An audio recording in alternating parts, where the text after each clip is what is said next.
اللہ الرحمن الرحیم۔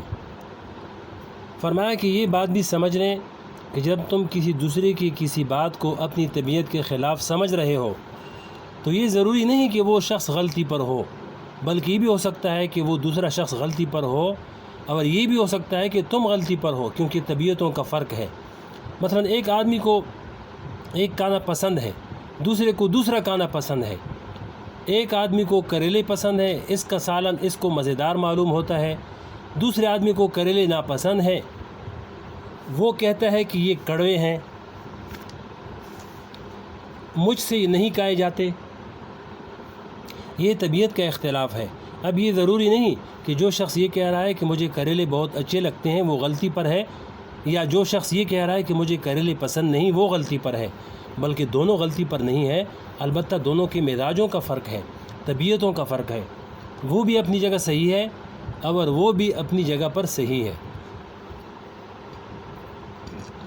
لہذا جس جگہ مباحات کے اندر آپس میں اختلاف ہوتا ہے وہاں کسی ایک فریق کو حق پر اور دوسرے کو باطل پر نہیں کہہ سکتے، بلکہ دونوں اپنی اپنی جگہ پر درست ہوتے ہیں۔ چنانچہ اکثر میاں بیوی کے درمیان طبیعتوں میں اختلاف ہوتا ہے۔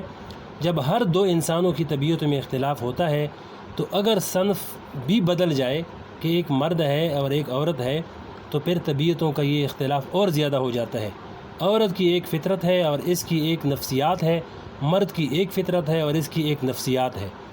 مرد اپنی فطرت کے مطابق سوچتا ہے، عورت اپنی فطرت کے مطابق سوچتی ہے۔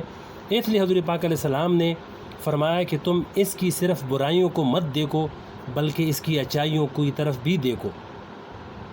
ایک اور بات یاد آ گئی، وہ یہ کہ حضور اقدس صلی اللہ علیہ وسلم نے عورت کو پسلی سے تشبیہ دی۔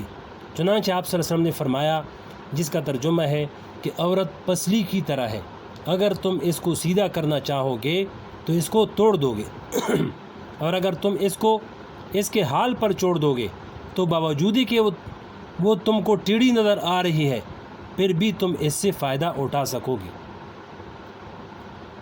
اب بعض حضرات یہ سمجھتے ہیں کہ جب حضور پاک صلی اللہ علیہ وسلم نے اس کو ٹیڑھی پسلی کہہ دیا تو اس کی مذمت بیان فرما دی ہے۔ چنانچہ بعض لوگ اس کو اس کی مذمت اور برائی کی معنی میں استعمال کرتے ہیں، اور جب ان کا بیوی سے جھگڑا ہوتا ہے تو وہ بیوی سے خطاب کرتے ہوئے کہتے ہیں کہ اے ٹیڑھی پسلی میں تجھے سیدھا کر کے رہوں گا۔ حالانکہ ان لوگوں نے یہ غور نہیں کیا کہ حضور اقدس صلی اللہ علیہ وسلم پسلی کو ٹیڑھی کہہ رہے ہیں۔ پسلی اگر ٹیڑھی نہ ہو بلکہ سیدھی ہو جائے تو وہ پسلی کہلانے کے لائق نہیں۔ پسلی کا حسن اور صحت یہ ہے کہ وہ ٹیڑھی ہو، اگر وہ پسلی سیدھی ہو جائے تو وہ بیمار ہے۔ ٹیڑھا ہونا ایک اضافی چیز ہے۔ در حقیقت اس حدیث کے ذریعے حضور پاک علیہ السلام نے یہ بتلا رہے ہیں کہ ٹیڑھا ہونا اور سیدھا ہونا ایک اضافی چیز ہے، جس کا مطلب یہ ہے کہ ایک چیز کو ایک نگاہ سے دیکھو تو وہ سیدھی ہے اور دوسری نگاہ سے دیکھو تو وہ ٹیڑھی ہے۔ دیکھیے سامنے مسجد کے باہر جو سڑک ہے، یعنی وہاں جہاں مسجد ہوگی سڑک، اس کی مثال دی ہے۔ اگر مسجد کے اندر سے دیکھو تو وہ یہ نظر آئے گا کہ یہ سڑک ٹیڑھی ہے، اس لیے کہ مسجد کی نسبت سے سڑک ٹیڑھی ہے، اور اگر سڑک پر کھڑے ہو کر دیکھو تو یہ نظر آئے گا کہ سڑک سیدھی ہے اور مسجد ٹیڑھی ہے، حالانکہ نہ سڑک ٹیڑھی ہے نہ مسجد ٹیڑھی ہے۔ اس لیے کہ مسجد کے لیے یہ ضروری تھا کہ وہ قبلہ رخ ہو، لہذا کسی چیز کا سیدھا اور ٹیڑھا ہونا اضافی صفت ہے۔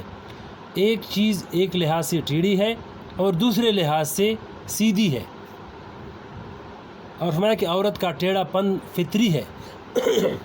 بہرحال اس حدیث کے ذریعے یہ بتانا مقصود ہے کہ چونکہ تمہاری طبیعت عورت کی طبیعت سے مختلف ہے، لہذا تمہارے لحاظ سے وہ ٹیڑھی ہے، لیکن حقیقت میں وہ ٹیڑھا پن اس کی فطرت کا حصہ ہے۔ جس طرح پسلی کی فطرت کا حصہ یہ ہے کہ وہ ٹیڑھی ہو، اگر پسلی سیدھی ہو جائے تو اس کو عیب کہا جائے گا اور ڈاکٹر اس کو دوبارہ ٹیڑھی کرنے کی کوشش کرے گا، اس لیے کہ اس کی فطرت کے اندر ٹیڑھا پن موجود ہے۔ لہذا اس حدیث کے ذریعے عورت کی برائی بیان نہیں کی جا رہی ہے، بلکہ یہ کہا جا رہا ہے کہ چونکہ عورت کی طبیعت تمہاری طبیعت کے لحاظ سے مختلف ہے، اس لیے تمہیں ٹیڑھی معلوم ہوتی ہے، اس لیے حضور اقدس صلی اللہ علیہ وسلم نے فرمایا کہ اس کو سیدھا کرنے کی فکر مت کرنا، کیونکہ اس کو سیدھا کرنا ایسا ہی ہوگا جیسے پسلی کو سیدھا کرنا، اور اگر تم اس کو سیدھا کرنے کی کوشش کرو گے تو اس کو توڑ ڈالو گے، یہ ٹوٹ جائے گی، اور اگر تم اس کو اس کی حالت پر چھوڑ دو گے تو اس کے ٹیڑھا ہونے کے باوجود تم اس سے فائدہ اٹھا سکو گے۔ آگے بڑھیا اور عقاب کا واقعہ لکھا ہے۔ فرمایا کہ عربی سکھانے کی ایک کتاب مفید الطالبین میں ایک قصہ لکھا ہے کہ بادشاہ کا ایک عقاب اڑ کر ایک بڑھیا کے پاس پہنچ گیا۔ اس بڑھیا نے اس کو پکڑ کر اس کو پالنا شروع کیا۔ جب بڑھیا نے یہ دیکھا کہ اس کی چونچ ٹیڑھی ہے اور اس کے پنجے ٹیڑھے ہیں تو بڑھیا کو اس پر بڑا ترس آیا کہ یہ بیچارہ پرندہ ہے، اللہ کی مخلوق ہے، جب اس کو کھانے کی ضرورت ہوتی ہوگی تو یہ کیسے کھاتا ہوگا، کیونکہ اس کی چونچ ٹیڑھی ہے، اور جب اس کو چلنے کی ضرورت ہوتی ہوگی تو یہ چلتا کیسے ہوگا، اس لیے کہ اس کے پنجے ٹیڑھے ہیں۔